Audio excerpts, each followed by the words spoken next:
and, tonality, body language, yeah, that's all cool. Dude, that's baby selling. You probably don't even go hit the doors until like 11 o'clock, right? 11 to 7, 9, 10 o'clock at night. You work at 8 o'clock, it could be number 2. People don't believe in themselves. It's crazy. If you have the opportunity to earn $1 million for that, okay, there's one person out there that's like,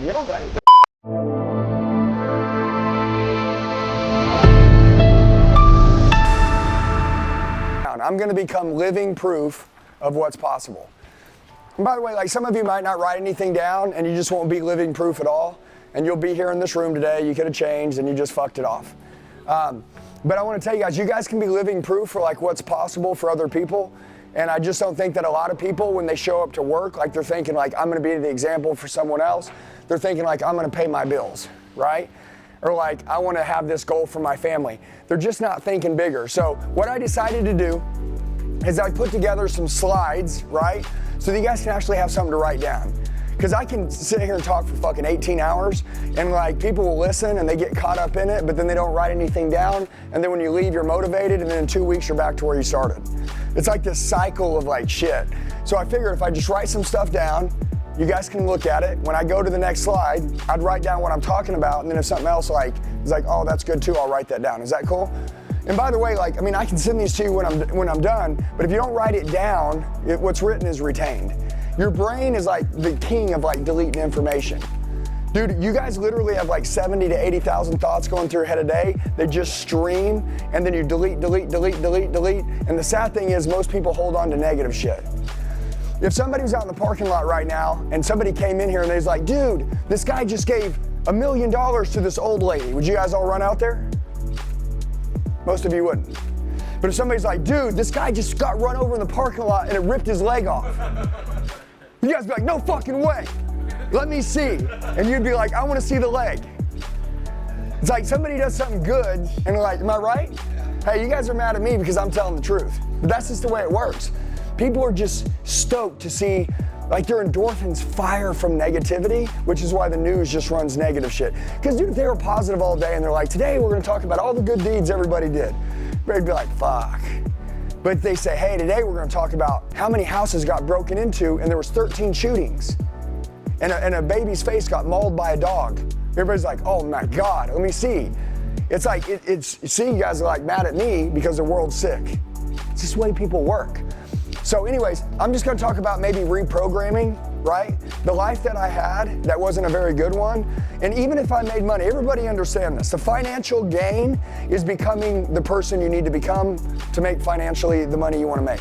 Even if you get lucky enough to be a shitty person with a shitty core and you're just the hardest worker in the room and you make some money, it's all going to fall between your fingers and you're going to lose every bit of it. You guys get it? I know a lot of people right now that make a lot of money. Matter of fact, I made a lot of money for a long time and it just fell between my fingers and I didn't get to keep any of it. So what I'm doing is I'm going to have a conversation with me and I'm going to act like I was your age, however old you are, and I'm going to say, I wish somebody had had this conversation with me when I was younger. And then that way, like you guys are alive in the same era that I'm alive. We built a 9-figure business. We make a lot of money. We have a really good life. We do cool kick-ass shit. We don't stress out. I like who I am. I look in the mirror, I'm proud of me. Seem like my team is all proud of them, right? We don't get caught up in bullshit that everybody else gets caught up in. Everybody's like, what do you do when you're not motivated? I'm like, I don't know. Like, because I'm fucking jacked up all the time. And people are like, well, how do you get through hard shit? I'm like, fucking winners deal with hard shit all the time. And you're like, what happens when there's a problem? I'm like, only people that solve problems get paid the most money. So like problems are good. Yeah, but they're good though. They're just, and that's why when I started training Jordan, and this isn't about Jordan and it's not about me, it's about you guys. You know, you're with us. You know, you saw, I was like, hey dude, you gotta fucking level up, right? And what happened? He made a decision, he started changing, and your marriage is better, your life's better. He goes, okay, you look good, but we gotta get rid of this body fat, this body fat. I was like, you motherfucker. I'm not fat. Yeah, he was fat. Hey, and by the way, listen, you know the cool thing is that compared to most other people, he wasn't fat. Okay, so everybody write this down. Better than most is poison.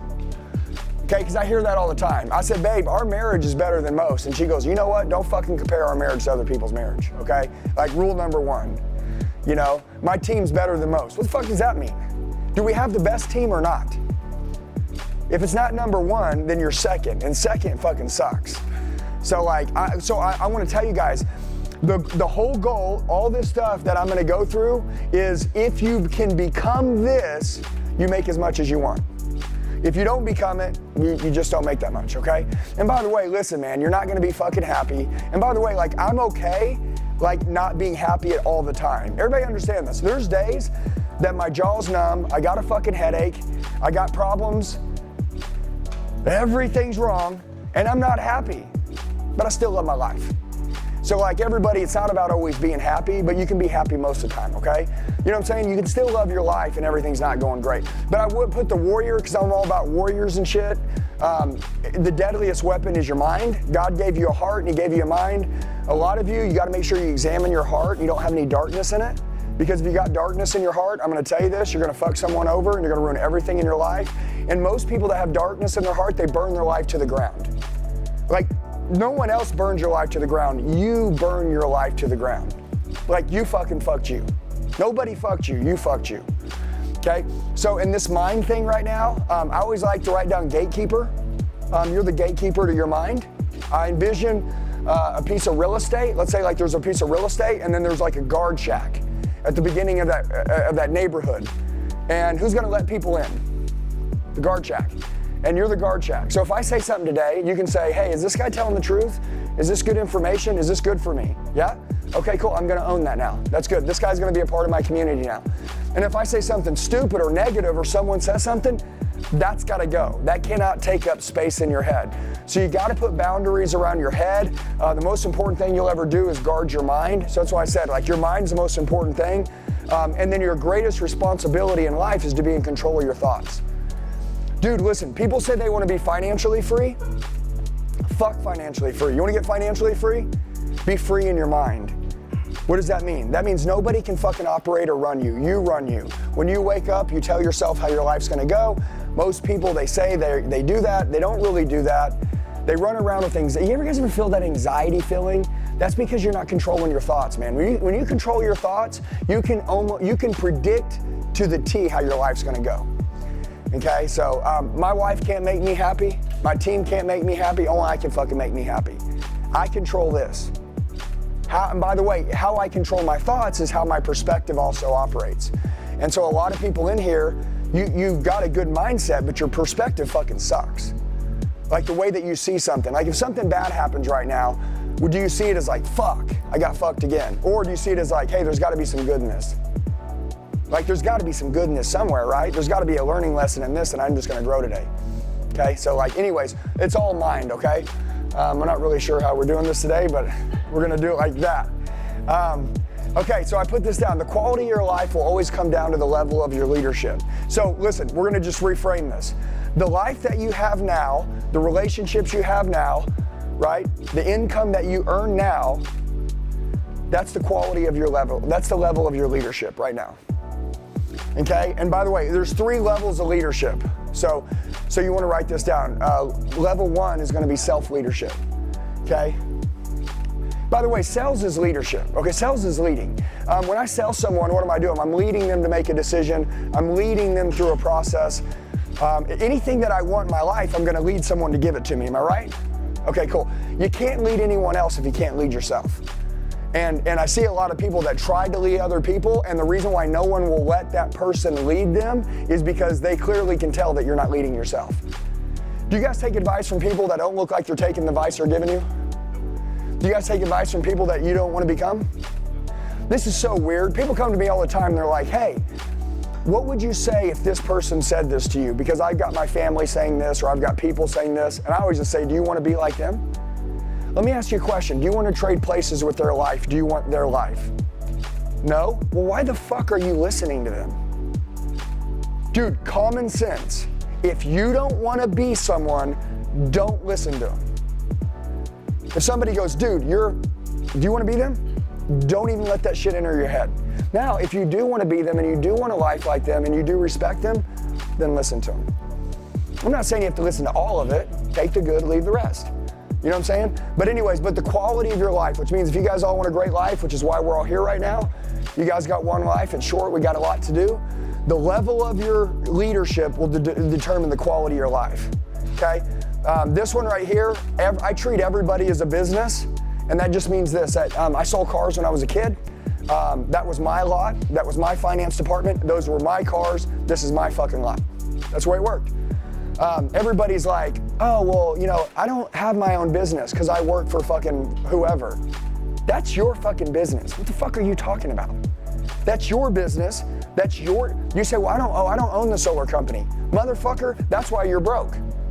Because you don't fucking take ownership of the solar company. You don't take ownership of whatever. Either you're an entrepreneur or an intrapreneur. Both can get rich. Entrepreneurs are the ones that take the risk, they get sued, they put up all the liability, and you know, they take all the responsibility, they pay all the payroll taxes. Dude, they do the marketing, they pay for the buildings, all the expenses. Dude, being an entrepreneur is a fucking bitch. Be very careful what you ask for. People say, I want to be an entrepreneur. Oh, really? Come take over payroll for a minute. Oh, wait a minute, I don't want to be one now. Now I want to be an intrapreneur. I don't want any of that. Oh, so you want to be the one that works for the entrepreneur and blows them up. That's who you want to be. Yes, I will tell you the greatest position on planet Earth is the intrapreneur. To be an entrepreneur is very, very scary. Hey, it's totally worth it as long as you got a stomach for it. If you can lose a couple $1 million and keep rolling on and it doesn't mess with you, be the entrepreneur. But this one right here, we're all in business. Every one of you guys own your own business, right? You own your own business. Doesn't matter who you work for. That's your lot. Those are your cars. Those are your solar panels. That is your company. These are your customers. This is my marketing. You treat it all like it's yours. It's your business. So changing the business the fastest will always be changing the psychology of the leader. That's the way the leader thinks. Okay? Who's the chokehold on every organization? Who's the chokehold on every company? Who's the chokehold on whether a company goes to the next level or someone makes more money? It's the person running it. It's the leader. So like, there's no way that a company can grow if the psychology of the leader doesn't grow. And by the way, maybe the leader gets mad too quickly. How many of you right now, there's a thing that I learned when I was younger, and it said the end of your fate ends at the anger that you have. And most people have anger that rises quickly, and that's how they ruin all their customers. That's how they ruin the relationships they have with the husband, wife, girlfriend, boyfriend. And that's how you get too emotional too quick. Hey, I'm gonna tell you, I take everything personal. I really do. Like, I take shit personal. People are like, oh, don't take it personal. I fucking do take it personal. I take shit personal. But I'm not gonna get emotional. Like, I'll take it personal, but I'm not gonna get emotional. I'm not gonna get mad and start yelling at people. I'm not gonna do all that stuff. Dude, I've seen a lot of good employees leave companies that they would have stayed, but somebody got mad and said something they shouldn't have. I've seen marriages go through divorces because somebody got mad and said something they shouldn't have. And nobody could ever forgive it. Okay? So anyways, my point is changing the psychology of the leader, which is the person that's in charge, will change the business faster than anybody else. Again, we're going back to the headspace that you have, the way that you think, the way that you see the world. Hey, how do you guys see the world? How do you think the world sees you? Dude, I think the world fucking loves me. I really do. And people are like, dude, they don't love you. I'm like, I fucking think they do. By the way, isn't it the way that I think that matters? Yeah. Yeah, like, guys, can I ask you a question? Do you think people that become successful, like somebody tells them, hey, you're gonna be successful? Or do you think that they're delusional that they'll be successful, so they just end up fucking being it because they really don't give a shit what anyone fucking thinks? Yeah, like, dude, like, these people are crazy. By the way, if you're passionate, you'll make it a little bit. If you're crazy, you'll make it really far. Okay, if you crack open any successful person, I promise you they're fucking batshit crazy on the inside. Okay, it's just the way it works. People may say, that's not true. I know this one guy. Okay, you live that one. I'll tell you, they're fucking crazy. This is a big one. I put leaders live for a vision that's bigger than themselves. Okay? Can I ask you guys a question? Your whole life, have you guys wanted to be treated good? Yes or no? Yes. I've always wanted to be treated good. Fact is, I haven't been treated very good much of my life. So you know what I know? I know that anything that I do from this point forward in my life, I know I'm gonna treat people really good. Why? Because I always wanted to be treated that way. So I'm gonna live for a vision that's bigger than me. Guys, I learned, I started getting rich when my intentions changed. This is crazy. So here I am, I'm wanting to make commissions and I'm wanting to sell. And so you guys are like, man, I need to make this sell. No, what you need to do is treat people better than they've ever been treated. What you need to do is make people feel better than they've ever felt with anyone else in their life. Feel that way with you. I want when you talk to somebody, I want them to never be able to forget you. That's an intention. Dude, this is a whole nother fucking game. See, I know the rules to the game. The game has changed, okay? COVID was the best thing that ever happened to this world. Let me explain why, especially if you guys will really understand my perspective here. So when COVID happened, people had to wear a mask and stand 6 feet apart. Everybody was made for communion. Everybody's made to be close. People are made to like love each other and be close and talk and have conversations, and people like that shit, okay? There's this thing called oxytocin, and when people are close to each other, when they're lovey-dovey, feeling, hugging and all that shit, they fucking feel good, they love each other, trust increases, and everything's good, right? People, it's like this chemical that gets released.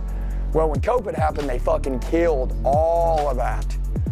Well, dude, you know what I was like? What if I go and I start bringing it back and bring a lot of it? Have you noticed anytime you come into our company, everybody fucking hugs you? Yeah, we know how to fucking bring that oxytocin through the fucking roof. Serotonin, oxytocin, dopamine, all the motherfucking chemicals that a human being can bring out, we strike it in people. And they feel that around us, and what does that do? That creates attachment with us. I'm just telling you, you guys wanna know how to be the best? Hey, listen, if you got a good product, I have a very good product. I have a very good business. You guys have a good business. If you guys don't know how to make people connected to you and you don't know how to create relationships, listen, transactional selling is dead. If you're doing transactional selling, it's called a commodity, which means it's a race to the bottom. But I can price my shit wherever I want because I do more than transactional selling. I do relational selling. All these chemicals, these things make people feel good. Matter of fact, they make me feel good. So like I share this with other people. And that's the reason why we're growing like wildfire. So when you're in here and you're talking to me, you're gonna understand, dude, I sell on a whole nother level.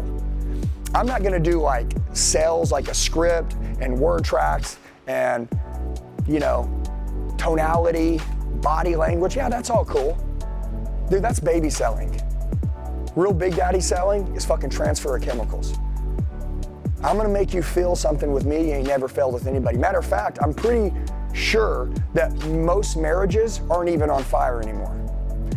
And so if I go into a relationship and I can make a husband or a wife or a family feel differently than they felt with anyone before, they'll make a decision with me. Have you ever heard that term, have you ever made an exception just one time? It's a really good close. Somebody's like, yeah, we normally don't, you know, we usually think about things overnight before we ever make a decision. Yeah, totally understand. But have you ever made an exception just one time? Just once? Yeah, it would be for something like this. And see, you can say that when you've done everything right up to that point, but you can't say it if you haven't. See, my number one goal is that I want to make people fall in love with me. I want to make people like want to adopt me. I want to make people like when they're with me be like, fuck, dude, I can't be without this guy. That's my goal. Isn't that y'all's goal? Dude, if that's not your goal, you don't want to be the best. Remember what I said. I said, how much money do you want to make? Well, the amount of money, if it was a big one, you're going to want to learn more and you're going to want to be more coachable. Listen, so I would write this down. I need to shed some of the old me, okay? There's two things. Some of you need to shed and some of you need to kill the fuck off the old you. Like, you don't need to shed, you need to fucking kill. Like me, at 39, I needed to kill the old me. I didn't want to shed, I wanted to kill. And that means if you want to create and become a new person, you just got to kill off the old you. But some of you, you're doing really good, you just need to shed a couple things. So as I'm talking, you can shed. But living for a bigger vision than yourself is huge, man. By the way, that's called purpose. Okay, I always say people don't burn out, they lose their purpose. You ever heard somebody say that, I'm just burned out? Well, that means you don't have any fucking vision. You don't care about what you're doing. What you're doing doesn't mean anything. Okay, every day I wake up, man, I love making people happy. I love seeing people happy. I love seeing people believe in me. So this is how you get rich. I put the most scarcest resource in the world is leadership. So if anybody wants to know how to make more money, how do you do it? You create more value. Am I right? If you want to make more money, Jordan, you have to create more value in yourself. What's the greatest resource in the world? The most scarcest resource ever? Leadership. So if you can become the leader builds more value, and that means you get paid more. It's very simple. So everybody's like, we need some sales training. No, you don't. You need to become a fucking leader. And if you're a leader, you can sell anyone. If you're a leader and you're self-leading yourself, if you're a leader and you believe in yourself so much and you have this thing called, I call it moral authority. Moral authority. You can walk in, you talk to somebody and they're like, I don't know why, but I fucking believe this guy. Let's do it. I just met you, but I have this gut intuition that like I need to do what you say. It's called moral authority. It's something that people can like, they can smell it in the air. Look, people got good fucking bullshit meters, right? Okay? Yeah, so like have moral authority. Be who the fuck you say you are. By the way, you can't give somebody something you don't have and you can't get somebody to become something you're not. Are you guys quick at making decisions? Most people aren't. I'm very quick at making decisions. The shorter the time that it takes you to make a decision, the quicker you'll grow, the more money you'll make, the more successful you'll be. And by the way, do you want your customers to make quick decisions? Yeah, so be the customer you want. Hey, if you won't fucking invest in yourself and spend money, if you won't make quick decisions, if you're not willing to change and be coachable, how the hell are your customers gonna fucking change and be coachable? Physically impossible. And that's why you see all these people that are like, man, I got these objections. They don't like the way the panels look. What the fuck are you talking about? They don't like you, bro. They said that because they didn't want to be direct. The truth would have been, I wish we could put a truth serum in people. And you'd go through your pitch and they would say, I don't like you. And you'd be like, excuse me? And they would say, I don't like you. And you'd be like, well, that was rude. No, that's the truth. Rude would be me lying to you and saying I don't like the panels the way they look. The truth would be me saying I don't like you. See, you had an opportunity to earn the right for me to like you, but when you came here, you didn't earn it. So I don't like you. I think that the truth is where all growth begins. Honesty is where change happens. If you're not getting the results you want right now, it's truly because you're not good enough. Your intentions may not be right. Maybe you have commission breath. I see a lot of salespeople that have commission breath. But the most scarcest resource in the world is leadership. And that's why all of this is about leadership. And I put together something. I put leadership is not a position, it's a skill of influence. So what is influencing? Influence is persuasion. You guys ever heard the transfer of emotion? Take the way I feel and make somebody else feel that way? Do you know what a buying state is? Okay, so write this down real quick. Transfer of emotion is to make somebody feel the way that you feel. Okay, so if I'm selling somebody, when I show up at the front door, should I show up in a buying state? Should I show up in a good state? Should I show up in a good attitude? Should I show up in a coachable state? Should I show up speaking with somebody with familiarity like we've known each other our whole life? People are like, when you meet somebody, you gotta build rapport to tear the wall down. Hey, why don't you fucking talk to them like you know them right out the gate? They'll start talking back to you like they know you. That's the way people operate. Dude, people go in and they start shaking hands like, let's get to know each other. Look, bitch, I already fucking know you. You're a human being, you got a heart, you got a mind, right? You're good people, you use energy, you like saving money, you know inflation's real. Shit, man, we're family already, right? Familiarity. Speak to them like you know them the second the first word comes out your mouth. I'm telling you guys, that's why when you go around and you talk to people at the grocery store, right? There's this thing, and you can write this down, like there's things that I'll say write down. There's this thing called mastering a stranger. And to me, it's the most #1 skill you have to have as a salesperson. The ability to master somebody. Notice I didn't say make a friend, okay? That's something your parents told you. I'm telling you to fucking master their ass, okay? What does that mean? That means in the first minute or two, they're saying things like, I don't know why I'm telling you this, but, and then they say something. And you're like, I know why you're fucking telling me. Because you fucking feel comfortable with me. I know why you're telling me. And so like when you can hear these things, like, I don't know why I'm telling you this, but blah, blah, blah, blah, blah. You're like, okay, cool. I've done my job. I've mastered this customer, okay?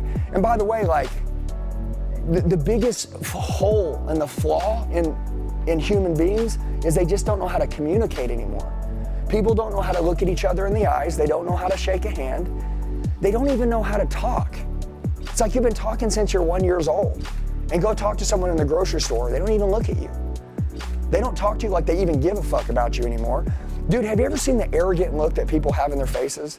Like they honestly don't even care if you're alive? That's the look that I see in most of the world now. And that's the reason why everybody's broke, okay? Because people don't like that look. You know that term, the resting bitch face? Like people have that everywhere. And it's like people will get excited if they see that you're gonna buy from them, but like other than that, people won't give it. So anyways, I just put, oh, by the way, this is important. I put anything that can be learned or anything that can be taught is a skill. Being a good person is a skill, okay? Guys, talking through a conversation is a skill, okay? Like getting somebody to not be angry whenever they're angry and getting them to calm down is a skill. And so if anyone can do it, it means that you can learn it. So if I can do something, if you see me do it, you should be like, I can learn that. Don't ever say, I'm not built that way. Like what? Like you don't coach, like you don't train, you don't practice, you don't have repetition, you don't write shit down? Like what do you mean? Like everything is a skill. From the minute we're born, everything that we learn is a skill. So it can all be taught, it can all be learned, and if there's one human being that can do anything, you can do the same thing as them. Dude, I'm telling you, all I do is study humans all the time. And if anyone can do anything better than me, like I'm giving an example. Let's say I'm married, right? And like me and my wife, I want to get closer to her. And I look over, and let's say like you guys are married, right? Okay? And let's say like Jordan's the chick, right? And Jordan's over here and he's like holding your hand. And I'm like, oh, well that's fucking cool. I'm like, I need to hold my wife's hand, right? But wouldn't I be an idiot to see him holding his wife's hand and be like, oh, they look close? And I'm like, I wonder how they're doing it. Well, fucking look at him. He's holding her hand. Okay, what does that mean? Hold your wife's hand. All of a sudden, you guys get closer. Okay, there you go, bud. Let's practice. Hey, this right here, it sounds like selling, but again, this is the real skill of leadership. To influence the thoughts, the feelings, and the actions and the beliefs of another human being is a skill of leadership, okay? This is it. It's not sales. They put all this shit in a sales bucket. Can I ask you a question? Can you control your own mind? Can you control your own thoughts? Can you control your own feelings? Can you control your own emotions? Fuck yeah. And if you can do that to you, you can do it to someone else. Your greatest student that you'll ever get to teach is you. You're your own drill sergeant. You're your own coach. You live in your own head 24 hours a day, 25/7, 365. You live with you. So it's like, what do you want to fix? Okay? What are your problems? You know? What's your biggest downfall? By the way, self-assess. You guys need to learn. If you want to be the greatest, you have to look in the mirror and you have to own your shit. And I call these buckets. I make these little buckets of like, where do I have the most room to excel in? By the way, listen, 1% better in one area could really do a lot for your life. Okay? A lot of things people suck at, you could double. Like getting someone who's not good at, getting somebody who's shy and then making them not shy anymore is like making them 300% better.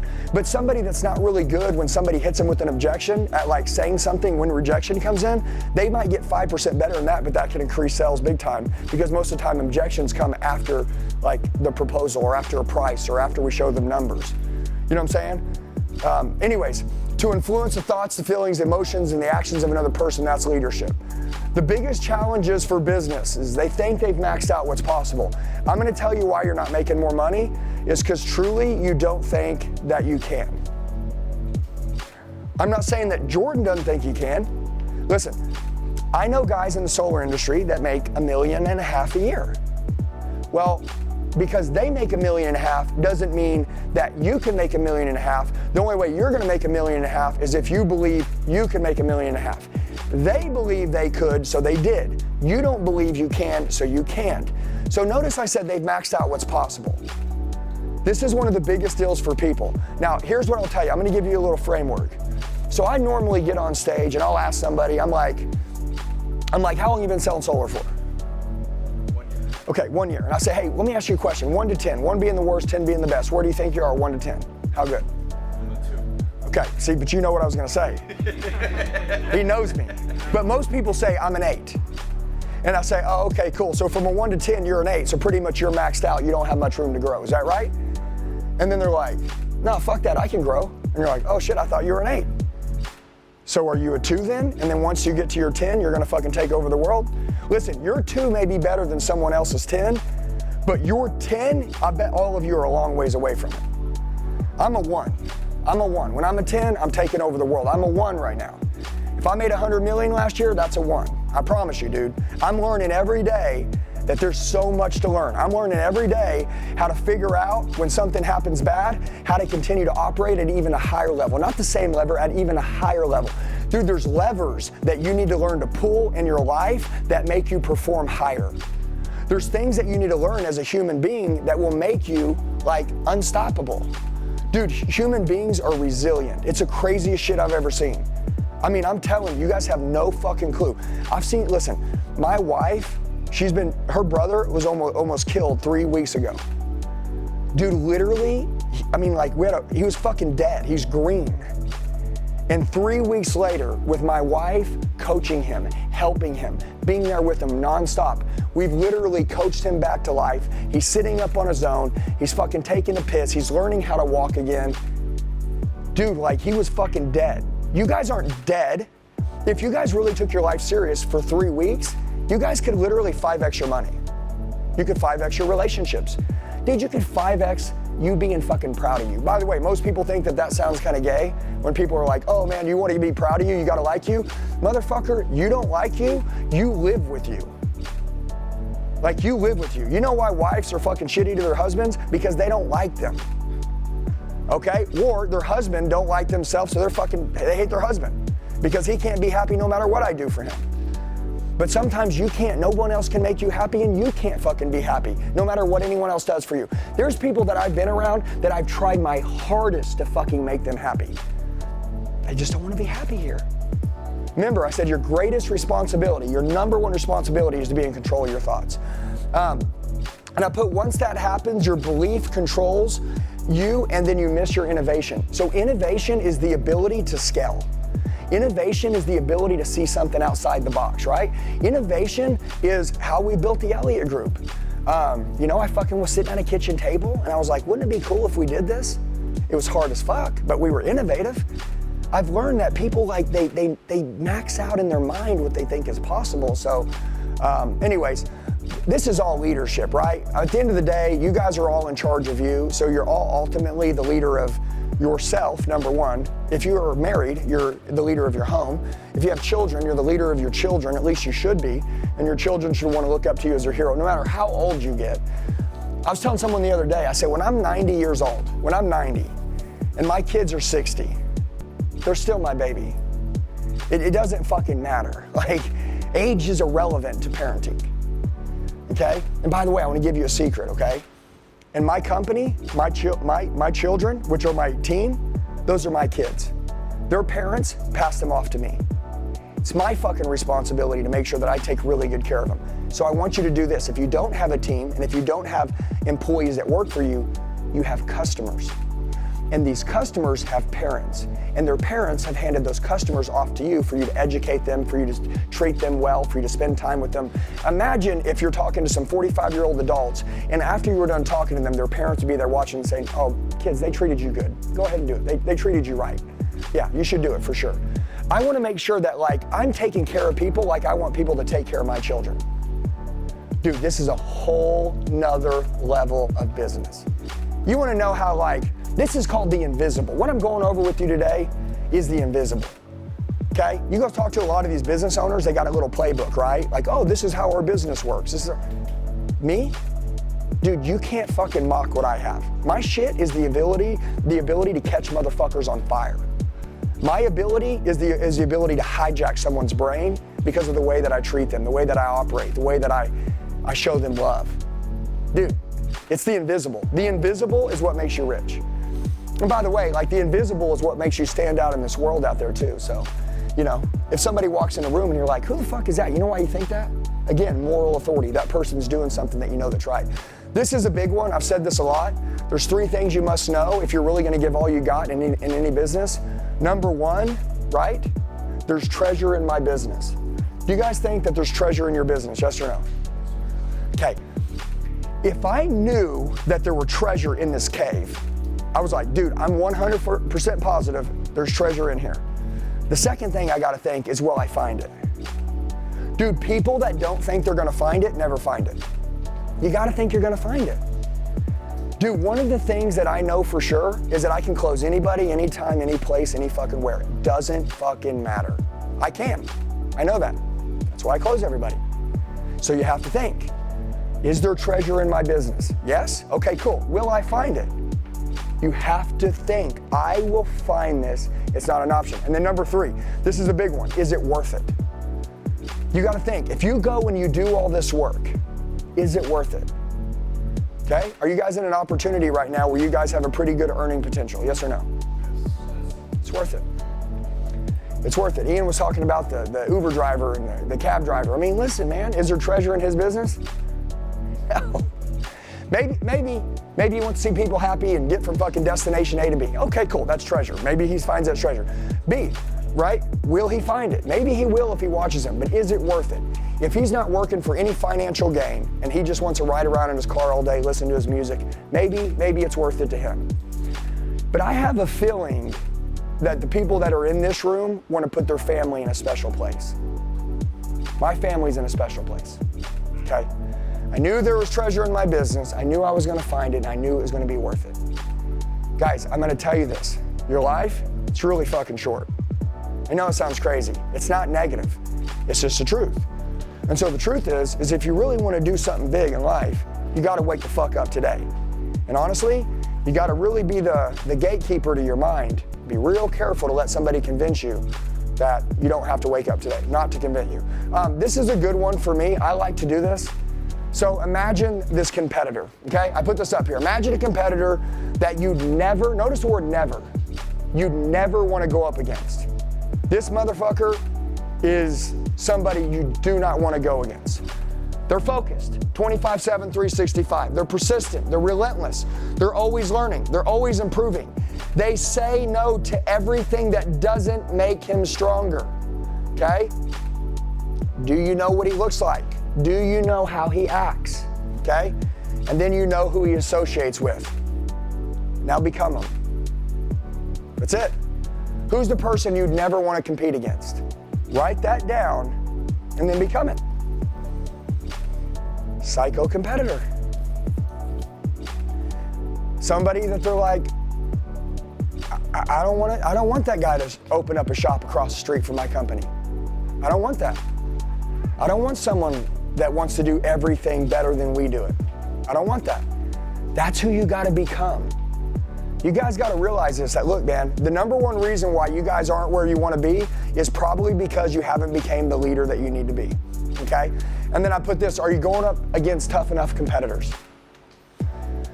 If you're not around any competition, you can never be great. I mean, imagine this, if you're a football team, you only practice as hard as the teams you're gonna play, am I right? You wouldn't fucking kill yourself and go through hell week like they do in SEAL training to go against a weak ass team. But if you knew you were gonna go against the toughest team ever, then you would compete. That's what we do. See, our company, we train like we're taking on the entire world. And we wanna take on anybody. Like we thrive to take on the most dangerous. This is a big one. This one right here to me, create dreams so big that they scare everyone around you. When you tell somebody what your dream is, do they want to slap the fucking dog shit out of you? They better. They better say, you know what? All right, I'm done. We're not friends anymore. Now you fucking lost it. That's how big you want to go. And by the way, you can't say it. You got to believe that it can happen, okay? You got to believe that it can happen. It's just the way it works, okay? Somebody says, hey, how do you build a $100 million business? 100 people making $3,500 a day for 260 days a year is $91 million. Just back into the fucking math for a minute, okay? How much money do you want to make in a year? How much money do you want to make? This year, 250. Okay, what's your average deal? Commission. 4,000. Your way? Well, but see, you gotta take probably out. So here's what I want you to do. How much money you wanna make. So anything that you want, you reverse engineer. Does that make sense?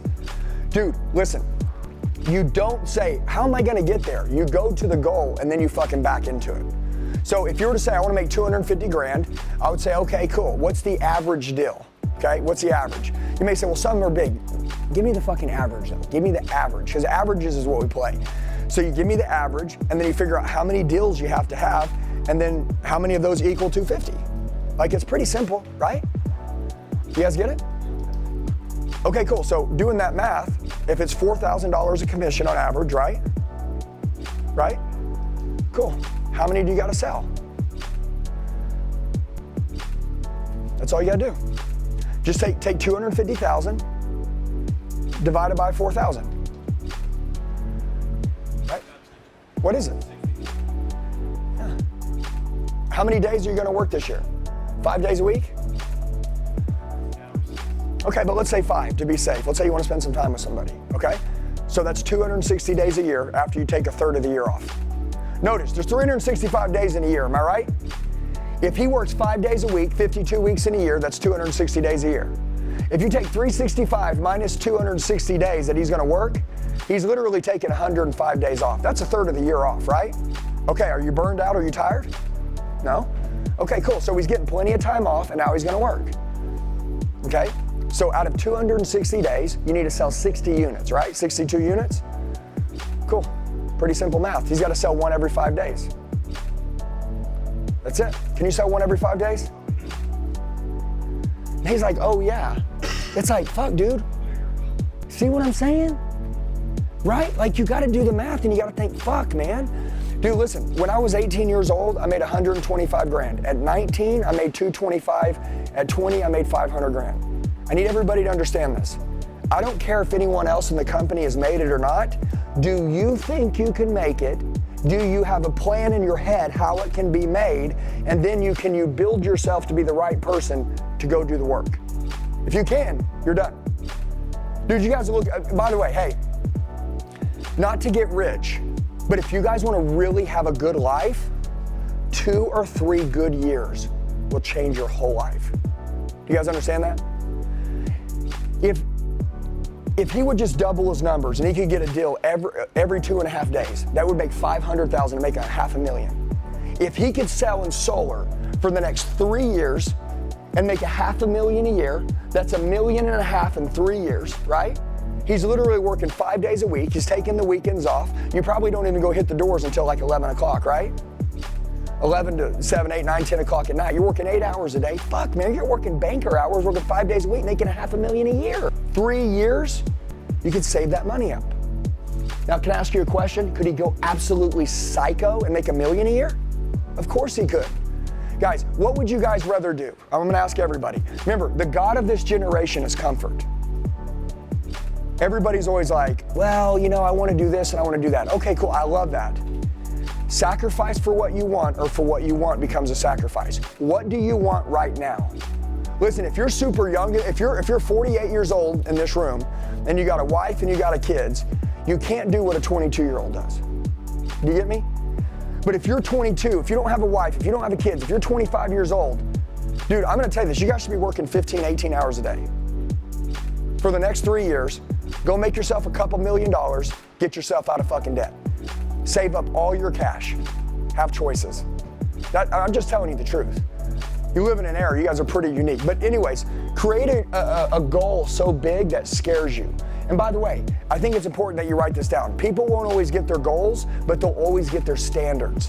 Which is why when I say raise your standards, right? Like Tony Robbins does these like 6-day events that are 18 hours a day, and they teach 3 magical words to raise your standards, 3 words. And so people won't always get their goals, but they'll always get their standards. So, and by the way, standards are something you would die for. You say die? Yeah, it's fucking like, if you had a kid in here and I said, all right, either you're gonna get your head cut off or your kid is. Every parent would say, fuck me right now. You wouldn't even think. That's a core value. That's a standard you're willing to die by. And so like, you gotta come up with these core values. If not, you're gonna walk out these doors into the world and they're gonna fucking tell you what you're gonna live by. Either you make up your mind what you wanna live by, or they'll make it up for you. Does that make sense? You guys feel me? You guys see why so many people are fucking lost now. Okay, I already said this. I said the time it takes to make a decision decides the level of your success. I said when everything changes when your decision-making time shortens. I said that earlier, but I believe in this one. Any time that I've ever thought this is good for me, the time that it takes me to go from here to here is the time that the next close I'm trying to put down makes that customer go from there to there. If you're like, I don't know, let me think about it. Don't be surprised when they say, I don't know, let me think about it. Dude, I really believe there's a cycle of shit that runs around in this world, and the way you operate's the way they operate. By the way, you can look in people's eyes because the eyes are the window to the soul, and I can look in your soul and I can tell if you're lying to me or you're telling me the truth. Okay? And so that's the reason why you have to do what you're asking your customers to do. Okay? Make quicker decisions. By the way, not big giant ones that can impact your whole family's life that are bad. I mean quick, easy decisions. You know what I'm saying? Like there's like decision making, like common sense, right? Okay? This is the big one. When I see something I want, I won't stop until I get it. If you ask any successful person how they became successful, they will tell you they did whatever it took. Listen guys, I'm talking about fucking late nights, early mornings, days without sleep, insomnia, anxiety. You feel like you're gonna die, you're not gonna die. I promise you're not gonna die. But this is what it takes, is this. But now, I will tell you a secret, okay? I'm not asking you guys to give up things that are important to you. My wife and me live by a very simple standard. If you guys have watched any of our content, you'll know that I say your goal is to get it all. Don't be one-dimensional. If you say, Andy, I want to get rich, okay. If you give up your health, you'll never get rich, because unhealthy people don't get rich, and if they do, they end up giving it off to someone else because they'll die pretty soon. So your goal is that you got to keep your health. Doing whatever it takes would mean you would wake up at 4:30 in the morning and go to the gym before the sun came up, so you'd be in a better mood for the next 12 hours, so you'd be in a better operating state. Does that make sense? So understand, do whatever it takes. There's businessmen that go, do whatever it takes means if I wake up and I fucking start working at 5 a.m., I'm gonna get 3 more hours of work into my competition. Hey, if I go to the gym and you don't, eventually you're gonna fucking break. You're gonna eventually get sick at some point. You're eventually gonna look in the mirror and fucking hate yourself, and you're gonna suffer with depression and shit like that, and I'm not. So like when I say do whatever it takes, I mean, wake up at 4:30, go to the fucking gym. You know, wake up, get your mind right. You know, eat clean food. Eat clean food would do whatever it takes. Like my do whatever it takes might not be another influencer's, businessman's do whatever it takes. I know a guy that worked his whole life to make X amount of money. And when he finally did, he sold his business for $150 million. And guess what? He fucking died about 2 years after that. Good fucking job. Good job. We told him to eat clean. We told him to work out. We told him to take good care of his family. He said, hey, when I fucking get the yacht, when I get the lake house, when I get that shit, then I'll fucking do that, all right? And then my family will know that it was worth it. Yeah, he's not even around anymore. Some other dude's fucking rolling around in his yacht with his wife and kids. I'm not even joking. Well, someone is, right? It ain't him. So like, yeah, good job, man. Imagine if you would have just, listen, the time was passing anyways. Imagine if he would have, watch, did he eat? Yeah, he ate. What did he eat? Fucking cheeseburger, grilled chicken. He was eating anyways. What would have been the difference between a piece of grilled chicken or a fucking cheeseburger? I mean, just a decision. No, dude, I'm too busy. It takes the same amount of time to put a piece of grilled chicken in your mouth as it does a fucking cheeseburger. There's no, as a matter of fact, meal prepping, it saves you more time than thinking about where am I gonna eat today, okay? I put this one right here, know who the hell you are and know your value. I don't know why, but I think a lot of people don't understand their value. And there's a lot of sayings that say you'll never out-earn your own self-worth. You'll never earn more than what you believe that you're worth. At the end of the day, no one else, their thoughts of you should even matter. What do you think you're worth? And people say, I'm worth millions. Bitch, if you were worth millions, you'd have millions, right? Hey, if anybody wanted a six-pack in this room, you would have one, am I right? You just don't want one. You just don't. If you wanted a good marriage, would you have one? You just don't want one. If you wanted one, you know how to act to have a good marriage. You just don't want one.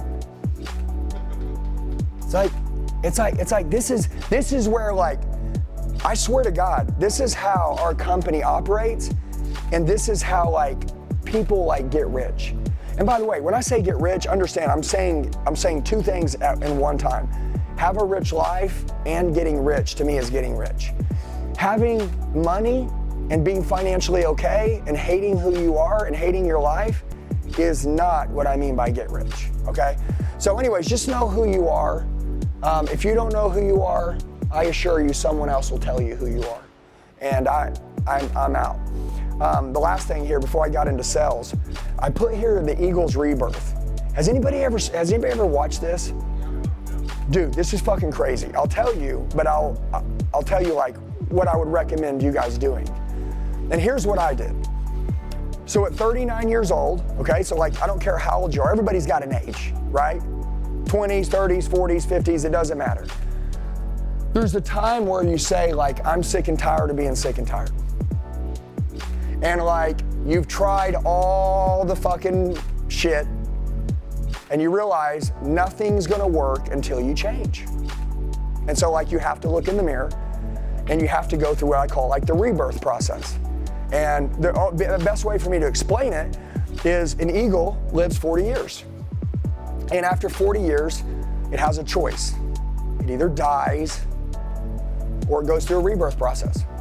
And you say, what the fuck's that mean? Well, it flies up to the highest mountain it can find, and literally it beats its fucking beak. It would be like you smashing your head into a rock until it breaks it all the way off. And then it waits for it to grow back. It just sits up there and waits. It doesn't eat. It just waits for it to grow back. Then it plucks out all of its feather. It would be like you pulling your fingernails out and your toenails and pulling all the hair out of your body. And after that, it waits for it to grow back, and then it literally rips its talons out of its feet. And then after that, they grow back. And the eagle lives for another 40 years. It's a true story. You can literally go to YouTube and type in the eagle rebirth, and you can fucking watch it, man. And dude, when you see these eagles like beating their face against a rock, like, I'm like, dude, one thing about humans, they hate accountability, they hate responsibility, they hate suffering, and they hate pain. And like, those are all the things that make you great. Remember how I told you like, this is a good reason why if you want to change right now, I can tell you why you're going to be really uncomfortable, but you're going to get a biological reward. And you say what? A biological reward. Oxytocin, serotonin, right? Endorphin rushes, all these things, they're chemicals that your body will give you. God made you to release all these chemicals when you do difficult and hard things. You want to feel fucking euphoric? Like walk around?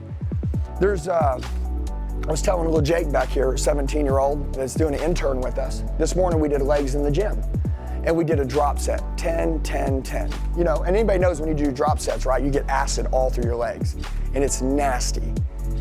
Like literally your mind, your brain starts crawling and like you just want out.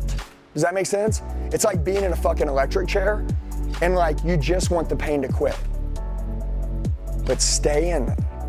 And I'm counting down, 10 to 1. Okay, drop the weight, 10 to 1, and then we drop the weight again, and then 10 to 1. And on that last one, all that lactic acid is running through his legs. And dude, he wants out. But I told him, I'm like, give it a minute. And all of a sudden, that pain, that nastiness, you guys all know if you work out a lot, it flipped over to pleasure. And all of a sudden, those chemicals got released in his body, and it's fucking euphoric. You start walking around, you're like, oh my God. Dude, you're like walking around on cloud 9. Like, I'm not God, but it's a God-like feeling. And the only way to get it is to go through something really, really hard. And so I'll tell you guys, you should get really excited when I'm like, hey, totally recreate. Like, change your whole life. Like, change everything about you. And listen, it's gonna be hard as fuck. But how do we get all this biological reward? How do we get this good shit? By doing things that are really hard. And so I told you the God of this generation is comfort.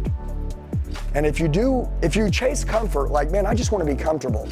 Dude, you're gonna be the most uncomfortable person on planet Earth. Would a mother cherish a child if she didn't have to go through 6 months of labor? Or 9 months of labor? I'm clearly not a woman. Because she's like, no, I think it's fucking 9. Hey, but 9 months of labor is why a mother loves her child more than anyone else. Okay? And then the next year, fucking teaching it to eat, being with it every fucking second. It's like, that's like a bond you can't break.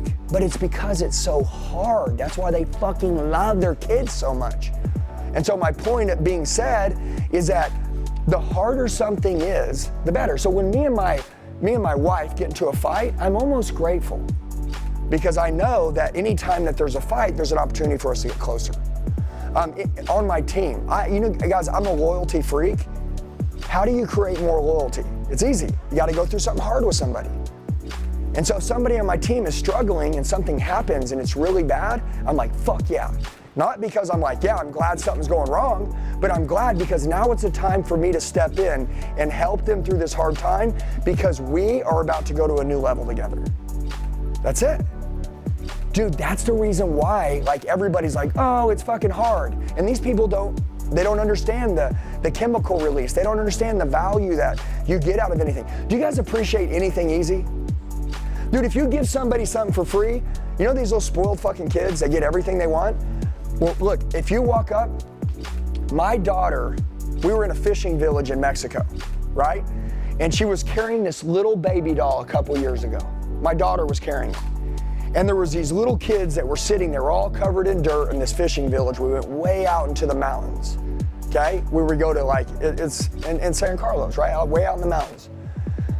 And when we go out there, you could tell these kids have no toys. And my daughter hands this other little girl staring at her baby doll. And my daughter, just out of nowhere, walks over and gives it to her. And dude, this little girl starts bawling. I told my wife, I'm like, number one, how cool was that to see our daughter give her that? Number one, that was so cool. That was like the greatest thing we ever saw. But number two, I sat down with my kids and I was like, you see? Dude, when we bought you guys that toy, you didn't cry. You guys get stuff easy. These kids will never see stuff like this. So my point is with you guys is that the harder it is to get, the more you'll value it, okay? So success is really hard. It really is. I'm gonna be honest. I mean, people say it's easy, but it really is fucking hard. And the only reason why it's hard is because winners live where quitters quit. And everybody just seems to quit before they get to the winning stage. And, and then plus people quit could be one, people self-sabotage, it could be number two. People don't believe in themselves, number three, they just don't believe. And then number four, people are around the wrong people. Look, you guys will always be a product of your environment, so if you're around the wrong people, you'll always be a piece of shit, okay? So anyways, does that help you guys with leadership? Yeah. Okay, all right, let's go to sales. Is that cool? Hey, we don't have to spend a lot of time together. I was telling Jordan, I was like, dude, I'm just like, let's spend some time together, let's grow, and then let's kind of move on. Is that cool? Okay, so I want to talk about sales for a minute. So now that you got the leadership part down, I have these slides. I'll send them to Jordan. Jordan, you send them to everybody. Is that cool? Okay. Just so you have them and you can kind of go through them later. Okay, so sales, right? So sales to me, number one, it's like people don't always remember what you said, but they always remember the way you made them feel, right? So like sales, like there's hundreds of micro skills when you're selling. Hands, eyes, head nods like this, right? Teeth, like smiling with your eyes, giving them eye contact, paying attention, right? Feet, posture, right? Like posture is a big one. Like all these little things are all little micro skills. You got to make sure you're on point the whole time, okay? The way you look, a lot of people don't really think about the way they look. Now, let's talk about words. The way that you play your words. Has anybody ever watched a motivational video, like on YouTube or something, and you fucking watch it and you're like, God, I just want to go tear some shit up. You're like, feel really good? Well, what if a guy had the same video, but he didn't say the words just like that guy? But they were the same words, but they weren't the same word play. They weren't played the same way. Well, you wouldn't have felt the same way about it. That's selling. The reason why you have to know what you're gonna say before you say it, and you have to know that repetition. If you're in sales, you should know what you're gonna say before you even say it. Like you should never be thinking like, what the fuck am I gonna say? You should already know what to say the second they say it. Why? Because people can tell if you're thinking about what you're gonna say the second they tell you no, or the second they have a concern. They can look in your face and they're like, oh, he's thinking. And by the way, when you think, what do you do naturally? Look away. People, they do, like, watch this. See my face? Watch this. So Andy, what is your best price? So my best, oh, bitch, did you swallow? Because I ain't seen you swallow the whole fucking time, and all of a sudden I ask you what's your best price and you start fucking swallowing on me. Does that make sense? Okay, so write this down. Don't do anything out of the ordinary when you're put under pressure. Okay, there's this thing in the military. It says when your back's against a wall, you fall to your lowest level of skill. And what that means is, in the military, they make you take your gun apart in the dark. They blindfold you, they take it apart and put it back together. The reason why is because you gotta know your weapon. But what in sales, what's your weapon? Like your hands and body language and posture, tonality is a weapon, but your words are your weapon in sales, okay? So there's this thing in sales, and if I could just teach you a couple things, I would teach you to learn a couple framing techniques that every time guarantee and ensure that the customer gives you the answer you're looking for. Okay? All right, so who in here knocks doors? Everybody? Okay? All right, so think about that. Do you knock doors? Cool, come here. Let's just role play. Well, and by the way, like, there's no right or wrong. I just want to explain what framing is. Is that cool? How long have you been selling for? Just a month. Cool, 1 month. I know they taught you something, am I right? Did they teach you something? Like they taught you, have you knocked a door yet? Yes. Cool, here's what we're gonna do. Number one, knock, knock, and I don't want you to get nervous. You don't even have to role play it like we're live. Just tell everybody what you say when you hit the door. Is that cool? Okay, so it's not, and by the way, I don't want you to think, I don't want you to come up with something that sounds cute. I want you to say what they taught you to say. Is that cool? All right, ready? Ready, so knock, knock, door opens, I'm standing here, what do you say? Okay, can I say something? So I will have some slits. Whatever, practice, whatever. So I'll be like, yeah, let's do it, just like we're doing it. knock, knock. Hey, how you doing? How's it going, sir? Hey, have you looked into the rate hikes for, Unisource? No. Oh, you haven't? Oh, cool. So did you see that? You noticed it on your bill, right? So the bill has gone up by 12% last year, and they're proposing a 12% increase this year again. Have you realized it? Have you? I don't pay attention to it. My wife does that. Oh, okay. So is she talking much about it? Is she stressing? No, she hasn't said no. Oh, okay, so. How many times have I said no? Oh. Everything's been a no. Yeah. Listen, number one, you ain't done anything wrong. And by the way, I'm not telling him that what he's doing isn't gonna work. I wanna be the fucking best. So to be the best, there's this thing that I say, it's called being a master communicator. And a master communicator makes it easy to say yes to. What do I need? I need fucking yeses. I need this guy, I'm not playing the yes ladder. I need 63 yeses before I ask for the sale. That's not what I'm doing. I'm saying I need him to say yes to my shit, right? I should never ask him a question, right? Now, I could be like, do you want your utility bill to go up? No. Well, that could be a good no, right? But at the end of the day, I want him to say yes to the things that I'm gonna bring to the table. Does that make sense? Okay, so number one, we gotta make it easy to say yes to. Number two, we gotta make it hard to say no to. I need to make it where he cannot say no to anything that I'm saying. What is that called? Framing. The words that I say will frame him to give me the answer that I want so I can end up with that fucking utility bill in my hand in about a minute. Am I right?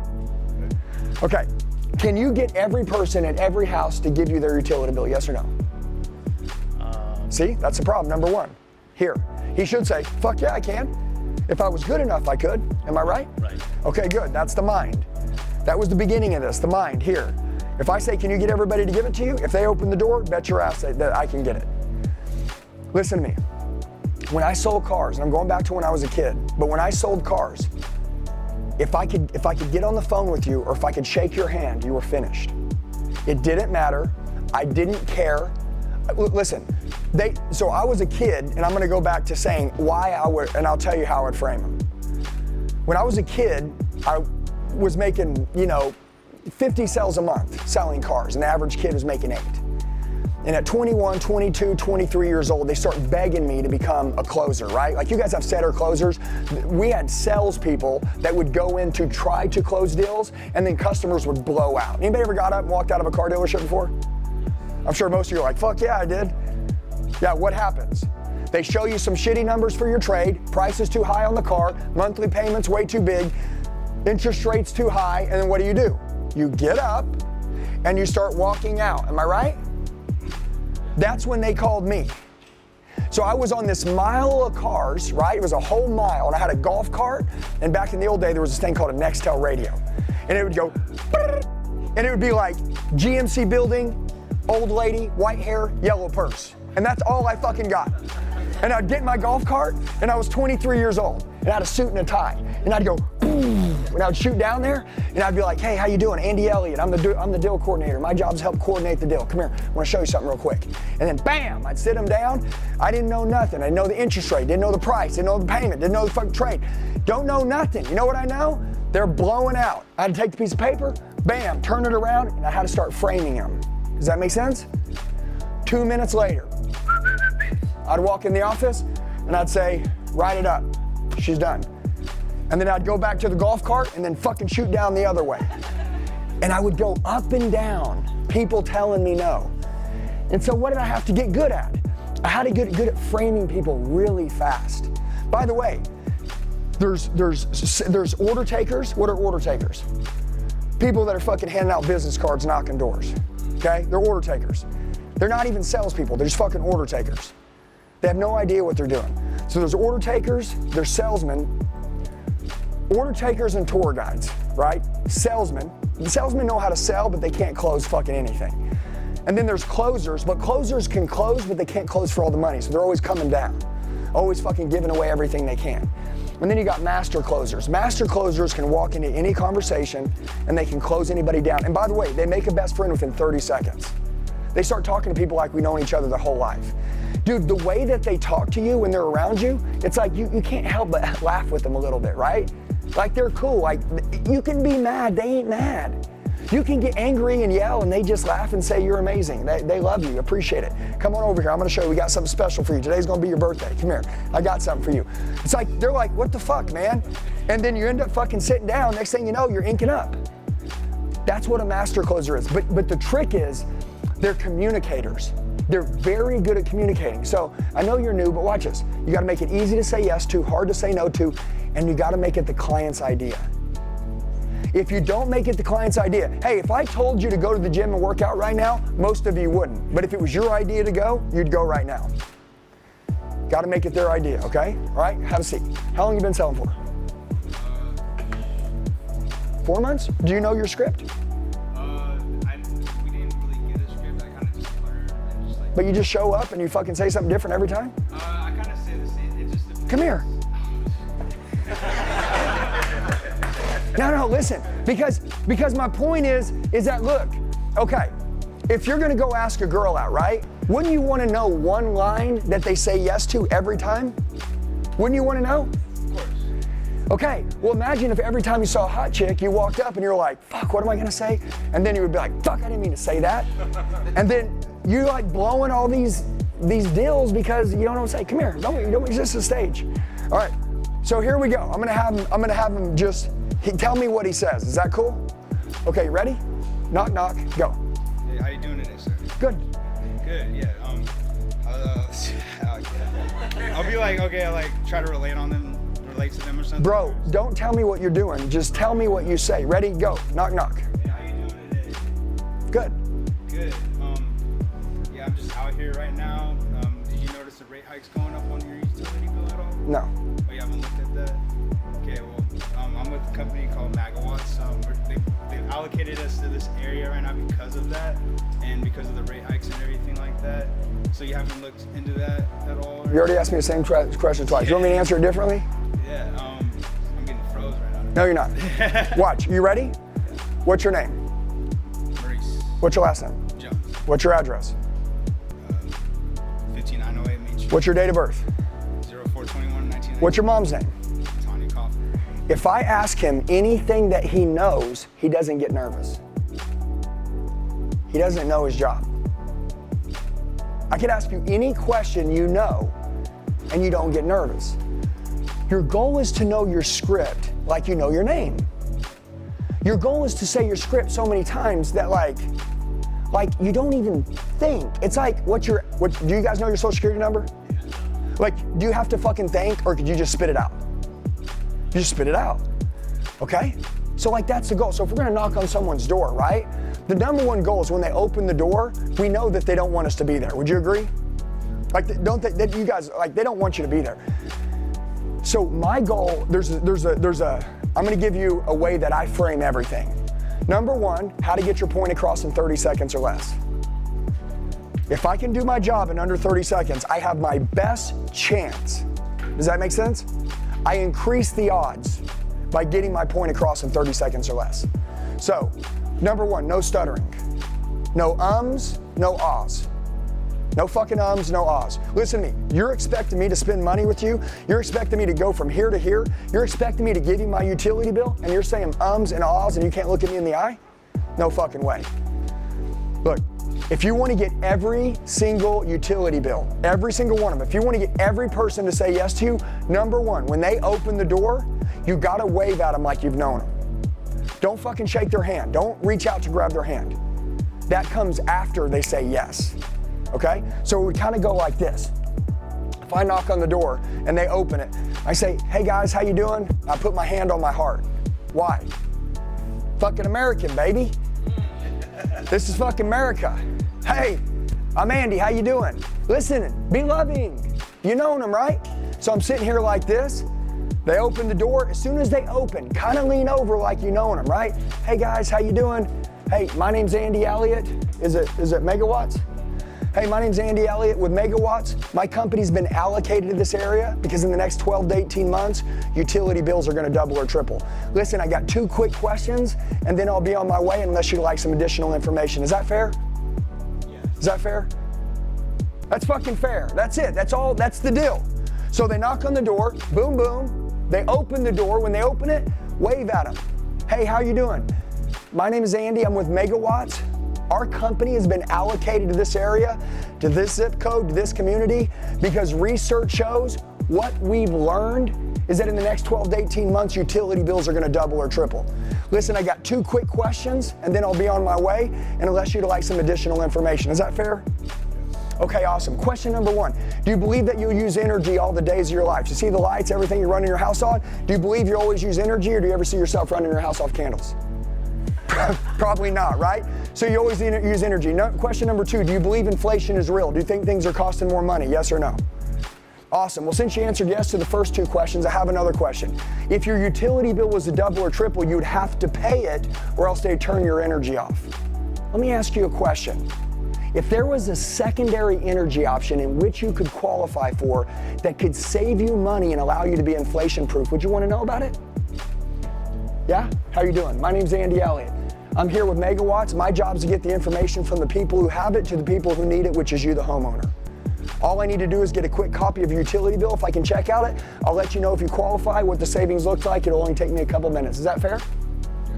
Boom. I'm in. Watch. Watch. What's my name? Andy Elliott. Okay? What's my mom's name? What's my date of birth? What's my social? What's my kids' names? What's everything? Hey guys, what's going on? My name's Andy with Megawatts. My company's been allocated to this area because what? Because research shows, or I could say what we've learned. I could say what we've learned. But I like research shows because it sounds like fucking we did some research and shit, right? We ain't done any research. I did the research, right? I say research shows in the next 12 to 18 months, utility bills are gonna double or triple. Listen, I got 2 quick questions and I hold up 2. So they know that there's 2 quick questions and then I point and then I'll be on my way. Unless you'd like some additional information. Does that sound fair?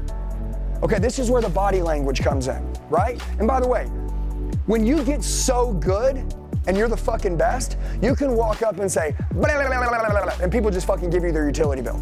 Because that's how good you are, am I right? But if you're not that good yet, you can't fucking do it. Look, I've got guys that work in my company and I have to tell them exactly what to say or it doesn't work. Me, I just get on the phone and I just say whatever I want and it works. Because I've done it so long, I'm so good at it, I just make it work. But when you're in the beginning, right? Number one, you want your customers to be certain that you have the solution to fix their problem. Who must have a massive amount of certainty? Okay. How the fuck can you be confident in something you don't have memorized? How can you be confident in something you don't have memorized? How can you be confident in something that's new to you? You can't be. So like in the beginning, I don't know what y'all's script is, okay? Really, I don't even care. You could say a different script and it would work just as well as long as you believe in yourself. The reason why my shit works is because I make people say yes.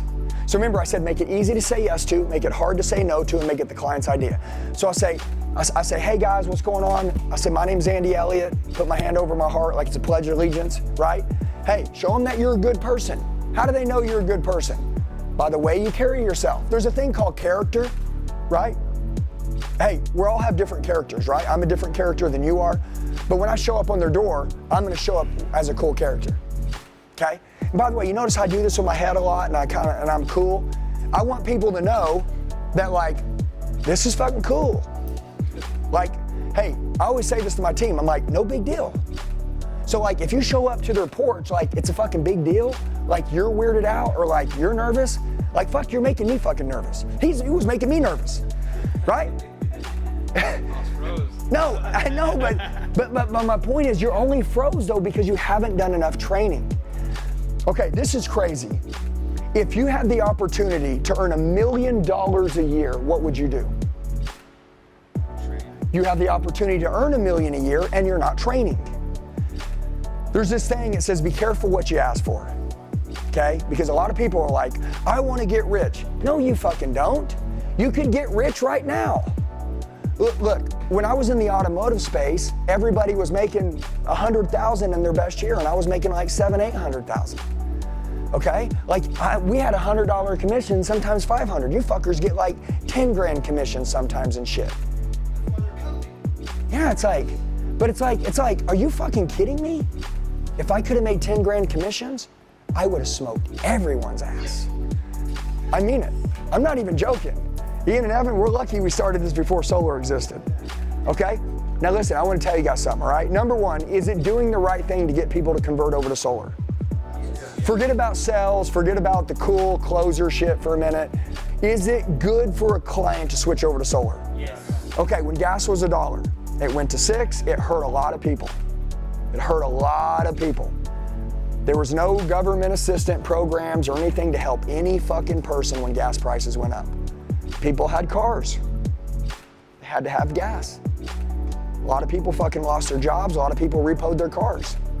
If there would have been some way that people could have signed an agreement, put something in place where they could have said, you know what, I'll pay $2.50 for gas. I'll pay that the rest of my life. I'm in. No matter what it goes to, lock me in. They would have all paid it. But they didn't give anyone the option to do that. You guys right now are giving people the opportunity on a product that they're gonna pay for until they die. They're gonna pay for energy until they die. I'll bet in 5 or 6 years, I'll bet they fucking lock a lot of people in with electricity. Solar's non-existent. The people that have it, and the rest have to get fucked and pay what they have to pay. Because they make a lot of money with it. They don't do, listen, I'm telling you guys, there's changes that are gonna come and I don't know them. But what I do know is that you guys are in a little bubble right now, okay? And this little bubble can make you millions of dollars. The question is, if you were gonna go work on Wall Street, would you learn everything you could about stocks and prices and investments and all this shit? When you talk to a doctor about investing his money, wouldn't you wanna sound extra fucking sharp? How do we sound? Like idiots. I'm not being disrespectful, but we sound stupid. I don't know why, if you were on Wall Street, you would wear a suit and learn everything, but if you're in solar, you wouldn't learn everything and take your job serious. It's like this mind shift. You know what I think it is, honestly? I think that everybody thinks solar's a fucking joke. And I'm not saying this disrespectfully to any of you guys, I love solar. But I've seen a lot of people start solar and their family's like, you're selling solar? Like, you mean knocking on doors and shit? When are you gonna get a real job? Am I right? That's why you guys, listen, when I started my coaching company, my dad goes, you're gonna start a training program training car salesmen how to make money? Don't quit your job. First thing they said. And then Tony Robbins just says in front of 1 million people, this guy right here got tired of selling cars and decided to start helping car salesmen make money, and now he's making 100 million a year. My family still don't care. They still don't understand. They still don't get the Ferraris, the Lambos, the G-Wagons, the fucking paid off houses, the fucking all the shit, the vacations, they don't get it. They'll never get it. They're born into a fucking limited mindset, and no matter, I could wave millions in front of their face, they wouldn't believe it. They can't get it. And you know what's even worse is that it's not that they can't get it from me. See, everybody labeled me and put me in a box and goes, that guy will do that and he'll never go outside of this. And then when I broke out of that fucker, guess what they did? They're like, oh, fuck him now. He's got to be doing something illegal, something wrong, something messed up. He's a bad person now. Something's going on. That isn't right. They don't get it. What people don't understand scares them. You know what I'm saying? Like people say like money's the root of all evil. No, it's not. Money helps a lot of people. I'd like to see, my wife's brother, when he died, we spent $500,000 keeping him alive. So like, if we wouldn't have made any money, he'd be fucking dead. Okay? So like, I just want to tell you guys that I think if you're in solar, the reason why you're not rich is because you're still thinking about what everyone else said about you and what they said about your business. So you got to do me a favor. Remember I said you're the gatekeeper to your mind? You're the gatekeeper? So you got to take control of your mind and you got to say, you know what, fuck this. I'm going to take that crazy guy, Andy, and by the way, you don't need to be like me, but you need to still and adopt the way that I think. Hijack my thinking, take it, and just borrow it for the next 100 days. And every door you knock on, think, if everybody came to buy, and will buy as long as I do my job. Pretty simple. Everybody's door that I knock on, I'm going to sound so good that they can't help but to want me to help them. That's how good I'm going to sound. I want to sound so good that other solar companies are literally hiding out behind mailboxes just listening because they're like, what is he saying? That's what I want. And I want you to know that exactly the way that we sound right now, which is Amateur City, is the way that all these other solar companies sound. So like don't get mad at yourself, be like, oh fuck. So if everyone sucks, all we gotta do is train. And by the way, you don't need to have a role play partner to train, although it does help. Let me tell you how I would train. So if I was you, right, I would literally write out the script, okay? So I got a spiral notebook here. I'd write, what's your name? Reese. I'd put, hi, my name is Reese with Megawatts. My company has been allocated to this area because research shows in the next 12 to 18 months, utility bills are gonna double or triple. I got 2 quick questions and then I'll be on my way unless you'd like some additional information. Does that sound fair? ... question mark. Write it down. Now, tear it out, put it right here. Write it again. Write it again. Write it again. I know, you're getting tired of it. Write it again. Write it again. Write it again. Write it again. Wait a minute. Your fucking brain skips ahead and says, I know this now. And you're like, okay. Then you say, hi, my name's Reese. My company's been allocated this. Okay, I got this down. Okay, cool. Where's a fucking mirror? And then I go to a mirror, right? And I look in the mirror and I look at myself. And then what do? Then I gotta move in the hand gestures, right? So remember, you got the language, you got body language, and then you got tonality, right? Tonality, no big deal, right? Like my job is to get the information from the people who have it to the people who need it. That's all our job is. What is your job? What's your job? No. Reese, say my job. My job is to get the information. Is to get the information from the people who have it. From the people who have it. Which is us. Which is us. To the people who need it. To the people who need it. Which is you, the homeowners. Which is you, the homeowners. That's fucking simple. That's my job. That's your job. Do you guys get it? Yeah. So Reese is showing up, and if somebody's like, oh, I'm not interested, and you're like, guys, my job is to get the information from the people who have it to the people who need it. That's it. Listen, by the way, and I'm not a part of your company, but I would have a fucking form. If somebody rejected me, I'd have a form that they'd have to sign saying that they don't want to hear the information, so in case the grid gets maxed out and they want it later, we know that they declined hearing about it. Dude, I'd make a sheet, and it would put, I forfeit solar options. And it would put forfeit real big at the top.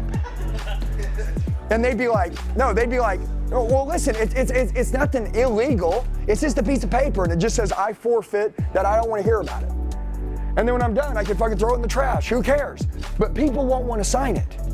They're like, I'm not signing that. Well, then I have to either tell you or you have to sign it, which basically means you forfeit that you don't want to hear the information. Does that make sense? Look, the government's giving big tax credits. The grid's about to max out. You know what I'm saying?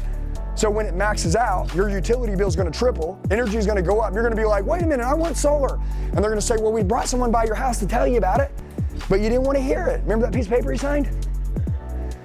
So like let me tell you at least, and then you can say no once you've understood it, or just sign this and I'll move on. It's totally okay. Lots of people in this area want to save. Yeah, it's like my job is to get the information from the people to have it. I'm not trying to sell you anything. Matter of fact, you're already using it. There's nothing to sell you. You're already using energy. So like, I'm just gonna walk out of here and you're gonna keep using it, except you're gonna pay more. Like, that's all I'm doing. If there was a secondary energy option in which you qualified for, would you wanna know about it? I'm not asking you to make a decision today. I'm saying, would you wanna know about it, would you? Of course. Yeah, that's why I'm here. It's like, that's the fucking edge. Do you get it? Okay? So my point is that when you go to their house and you're talking to them, you got to have body language. So I would write it down on a notebook, probably 10, 15 times is how many times you're going to write it down. By the way, after he writes it down 10 or 15 times, then he goes to the mirror and you say, hey, how you doing? And then you got to fucking smile, right? Right? You got to be in a good state, and you got to wave. And by the way, like how you practice is how you play. Do you think Kobe Bryant just waited to game day and then he played really hard? Or do you think that motherfucker really played and practiced as hard as he did in games? I'm willing to bet that when he practiced really hard. And so what's up with this fucking pussy ass, like weak ass fucking training? It's like everybody's like, yeah, it's like, is that how you do it? No, we have our hands out like this. Okay, are you confident at their door? Cool, be confident during training. Dude, when we're training, I want you to fucking look at me and go, fuck, I want to spend some money even though we're role playing. Like, my role play partner makes me want to spend money. Okay, but you can do it in the mirror though, okay? And by the way, listen to me, you got to understand this. Tell me let's play this out. Is that cool? Yeah. You take this serious, the training I just gave you today, you become a multimillionaire. Let's play this out. You don't fucking pay attention today, you stay the same. Let's play that out. Nothing. Your life will look the same for a very long time. Guys, there's these people that in life you guys see and you get a chance to get close to. And I'm not anything special, I'm just living proof that what I'm telling you works. And when they tell you what they're doing, you either fucking immerse in the same thing that they did and then you get what they got, or you go, I don't know, I think there's another way, and you stay the same. And I'm telling you, I'm really good at sales. And why I'm really good at sales is because I'm a really good leader.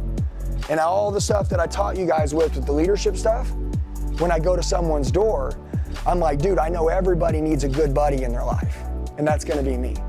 Everybody is one person away from making another decision, and that next person's gonna be me. These people already use electricity, so you don't have to convince them to use electricity. You don't have to convince them to use power. They're already paying for it, they're already using it. All we have to say is and see, I like saying secondary energy option. You guys choose your words, but like I don't want to go too early in on the solar deal, right? I don't want to say, well guys, solar's amazing. No, well then people are like, oh, wait a minute, I don't understand it. I'm just saying, listen, if there was a secondary energy option in which you qualified for that would allow you to be inflation proof and save money, would you want to know about it? Yeah? Okay, cool. Hey, by the way, my name's Andy Elliott. Boom, that's when I'm gonna go in. See this? This handshake. Well, I know, but this handshake can't happen when they open the door. If they open the door and you're like, how are you doing? Don't fucking do that. Listen, okay, you know how you hook a crackhead? You give them just a little bit of crack. And then you can go sell them a fucking whole case of the shit. You just give them a little bit. You gotta give them a taste, right? You gotta give them a little taste. Utility bills are gonna double or triple, right? Hey, by the way, let's add this last little part. When I say what's going on, hey, my name's Andy Elliott, my company's been allocated to this area because research shows. Can I ask you a question? When I say the word allocated, can you guys make it seem like you've been fucking brought in by like a special agency because like this fucking area is like under attack with utility bills? Don't say, listen, if I say, hey, have you seen your utility bill go up? Hey, do you know how much gas is per gallon right now? Do you know? But you put gas in your car, right? How fucking stupid is it that we're asking people, have you seen your utility bill go up? And they're like, well, I don't know. You fucking put gas in your car this week, didn't you? I bet you didn't look at the sign, did you? Here we are not fucking paying attention and we're asking people if they're paying attention. Dude, don't do it. It's a death trap because watch, every time that the deal doesn't go in your direction, it makes you feel like it's not going smooth. It's like you're going around the bases. You know what I'm saying? You should run around the bases nice and smooth, okay? Some of you guys aren't going nice and smooth around the bases. So like, don't ask them if they saw their fucking utility bill. Frame them, and hey, listen, would you guys rather ask people if they've noticed something, or would you rather tell them that something's coming? Right, because then they can't say, oh, wait, I don't think anything's coming. Bullshit. Everybody knows fucking shit's getting expensive. They're not gonna argue with you. And by the way, when you say research shows, it makes it sound like there's some fucking data. And there is data that inflation is real, right? Okay, like, I mean, look, dude, just MSRPs on cars have gone up 15,000 in the last 2 years. So if you don't think customers are fucking aware that shit's costing more money, you're an idiot, okay? So when you say, guys, research shows that in the next 12 to 18 months, utility bills are gonna double or triple, that's why we're here. And then when you say, I got 2 quick questions and then I'll be on my way unless you'd like some additional information. And you gotta do this, say, does that sound fair? Does that sound fair? Does that sound fair? Put your hand out like that. Does that sound fair? Yeah, like that. Does that sound fair? Yeah, you fucking shake your head until they fucking nod back. You do that. I'm not even joking. People are like, that sounds weird. No, it doesn't. That's what salespeople do. That's why I can get what I want out of anyone, because people mirror me. And you may say, I don't mirror people. Yeah, they do. They mirror you. I'm sorry. I do it every day for a living, and I make people do exactly what I'm fucking doing. Okay? And you say, well, that's stupid. I wouldn't fall for that. Okay. There's one person out there that's like, nobody's gonna fucking get into my head. Okay, cool. Love you. Have a blessed day. I'm going to the next house. Okay? Boom. It's gonna work there. Does that make sense? Guys, listen, I got some magic tricks. It doesn't work with every person.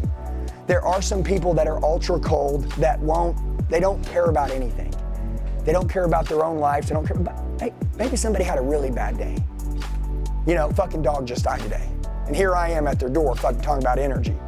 And then they're like, I'm not interested, get out of here. It's like, cool, hey, maybe their dog died. Let's go to the next fucking house. It's no big deal. Like, don't take shit personal. What I want you to take personal, though, is how good your skill is. What I want you to take personal is that when you're talking to somebody, can you guys walk up to anyone's house and you're like, when you see that door, you're like, I'm gonna fucking shut this shit down. This bitch is going down. And you know, when you walk up to that door, that shit's going down. Dude, listen, they open that door, it doesn't matter, you don't care. And by the way, no big deal. You're so happy. I got this laughing deal I always do. Like, hey guys, how you doing today? It's like I'm just kind of like playful, joking around. Dude, you gotta be willing to get into like a cool state, right? Because they don't know who you are, man. And there's a lot of weird people out there, you know what I'm saying? So like, you gotta show up and show them you're not weird. And dude, listen to me. Like, when we're role playing and we're training like this, I know it seems kind of cheesy and it seems quirky. Guys, this is sales training. This is how sales works. And you get good here doing this, so when you're out there, you know, in the book Relentless, it talked about Kobe Bryant being a cleaner, right? And it talked, and Michael Jordan, and it talked about when there was 2 seconds left on the clock, or 1 second left, and they would go to the huddle, right? the conversation was like this: give me the fucking ball. That was what they said. These guys would their team would be there, and they're team players, but they know they have to score. So they would say, give me the fucking ball. And that's internally how confident you have to be in your skill, that every time you're going to someone's door, you're like, give me the fucking ball. They open the door, hey guys, how you doing? It's like you're in your zone. Hey, souls have to connect. Your ability to look into someone's eyes, just calm them down. Your ability to earn the right for 30 more seconds, right? Your ability to use your hands and make someone seem like it's not a big deal, right? By the way you talk to them, by the way you're laughing around a little bit, like that stuff is all needed. There's this initial process that people naturally have a guard. If you can just make it through the guard, it's over. That's all you gotta do. But your shit's gotta make sense as you're making your way through the guard. So we'll finish on this last part here. What you say has to logically make sense. Am I right? Okay, and then secondly, they've gotta feel like in their gut feeling that like they wanna do business with you. I always say people make decisions logically and then they make decisions with their gut. Their gut needs to say, I like you. And then logically, they need to say, yeah, what he said makes sense. You know what I mean? And that's it. And so anyways, look, dude, I've never sold a solar panel before, okay? And you say, well, why would you tell how, well, fuck, dude, listen to me. I mean, like, sales is sales. Closing is closing. Business is business. If I can scale my business, I can scale that business. If I can grow this person, I can grow that person, okay? I'm gonna say one more secret, because this is a big one that, like, when I was asking him, I said, do you think you can close everyone at every door? Remember that? And he was like, I don't really know. So there's this thing where when I was the closer, right? Salespeople wanted to tell me about the person before I would go in to close it. Does that make sense? Let's say you're gonna go in and close behind me, okay? And I'm like, okay, listen, before you go in there, I want you to know he has to talk to his wife, okay? And he doesn't like salespeople, okay? And don't look at his dog, right? Whatever you do, don't look at his dog. And listen, he hates blue. It's like, what the fuck are you talking about? It's like they want to try to tell you, like, they want to tell you everything, why they won't do it, right? So when I would go down to close these deals, I would literally be like, hey, where are they at? Like, where are the fucking people at? And they'd be like, oh, they're over there. But they're like, let me tell you about it. And I'd be like, shut your fucking mouth. Where are they at? And I would walk over and I would just get knee to knee with them. And I'd be like, hey guys, come here. And I would just fucking start talking to them. And I would close them every fucking time. And I would walk back over and I'd be like, hey, write it up. And they're like, where'd you close them? And I was like, fucking $900 a month, what it says on the paper. And they're like, he said he wasn't going over 400. And I'm like, yeah, that's with you. They don't fucking like you. They didn't like communicating with you. They didn't want to work through a problem with you. They didn't want to spend any time with you. They didn't want to hang out with you. They don't look up to you. You're not their mentor. You didn't sound attractive. You didn't look like you gave a fuck. Like, all those things were in the fucking trash can. And so, like, all those things that you were saying were wrong about them, those things were fucking wrong with you. Dude, listen, you can talk to a customer and you can see everything that's wrong or you can see everything that's right. So I'm gonna go a little bit deeper, but when I talk to someone, most of the time I'm like, hey, this motherfucker hadn't had anyone be really nice to him in a long time. Now I'm gonna be really fucking nice to him. I'm gonna connect with this person unlike anyone else that's ever connected with him. I'm gonna laugh with him. I'm gonna take him to a new level. I'm gonna become his buddy. Dude, that's what we do. Remember, transactional is like no relationship. Relational is like how people say, well, I'll make an exception just one time to do this right now. If people say, well, and by the way, this is when you know when you're good. Remember, they say like, like, I don't know why I'm telling you this. Or people say, I normally don't do this, but it's like, I know you know. I know you don't, but it's all good, we got you. It's like, but they say, I normally don't do this. That means that you've done a better job than everyone else, okay? And so anyways, man, look, leadership first, okay? I went through it. I'll send you the slides, share them with everybody. and then sales. Okay, know what you're gonna say before you have to say it. You know, believe in yourself. You know, be fucking good at what you do. And this business can pay you guys all $1 million a year. It can, and it will pay you. It's real money. I mean, I have friends that are making it. I mean, and maybe some of you guys are making it. I didn't really ask any questions. But if you're not making it, what I'll tell you is everybody's qualified to make it. All you have to do is train, that's it. And you may say, well, I don't have anybody to train with. That's a fucking excuse. Get a spiral notebook, write down the scripts as many times as possible, and then go say it in the mirror, record yourself doing it, bring it to a buddy and be like, hey man, check out my script. And like, what do you think? And he's like, yeah, fucking good job, dude. It's like, okay, cool. Hey, come watch me hit this door and I want you to fucking see how I do this. See what you think. Tell me what you think I could do better after you watch me. I just become obsessed like Kobe Bryant did with basketball. You become that way with sales. And listen, learn some new language, okay? Like I'm coming to you today and I asked him, I'm like, what's your script? And then I noticed he kind of said the same thing. And I'm like, what if this is an industry script and you guys are all saying the same fucking thing? Like, if he hits a door, let's say there's like 3 companies in the room, and he hits the door at fucking 9 a.m. and Betsy answers and says the same fucking thing he says. And then at 1, this motherfucker shows up and says the same fucking thing he said at 9 a.m. And then he shows up and he's the big daddy fucking closer and he says the same thing at 6:30. It's like, you guys all sound the fucking same. And so like, that's why I like change my script in the industry so that like no one else can sound like me. And so anyway, so like me like giving you guys some new language, like, you know, hey, my job is to get the information from the people who have it to the people who need it, which is you, the homeowners, okay? And I'm like, if there was a secondary energy option in which you qualified for, you'd want to know about it, right? Cool, that's all my job is, that's what I'm here to do today, that's it, okay? And by the way, like you're just taking them slowly through the process so that you can close them. And look, you guys all will close differently, okay? But each one of us, our words are God-like. When we speak, people should be able to envision in their imagination without eyes, they can see what it is that we're saying because of the way that we speak to them. And so your words gotta be really good. Your body language has gotta be really good. They know what bad people look like, so you gotta look like a good person. They know what their friends look like, gotta look like a friend. And then they know when someone fucking talks like they know what they're doing. You gotta be able to talk through any conversation without any ahs, or stuttering. You have to keep looking at them. So when you guys role play, you need to role play by looking at each other like this and don't fucking look away, no matter what. And you gotta keep your hands out.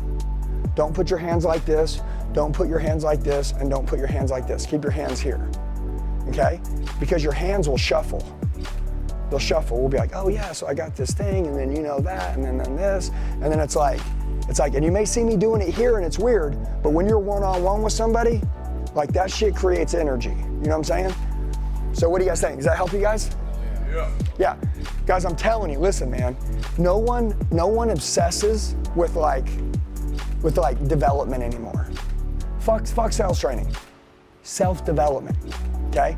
By the way, you guys wanna land a hot chick? You wanna close someone on something? It's not just for solar in here, guys. Like this will get you whatever you want, you know? You want your girl to get freaky with you at night? You gotta close that ass. You know what I'm saying? Amen. You can't just say, babe, tonight I wanna do some different positions. What?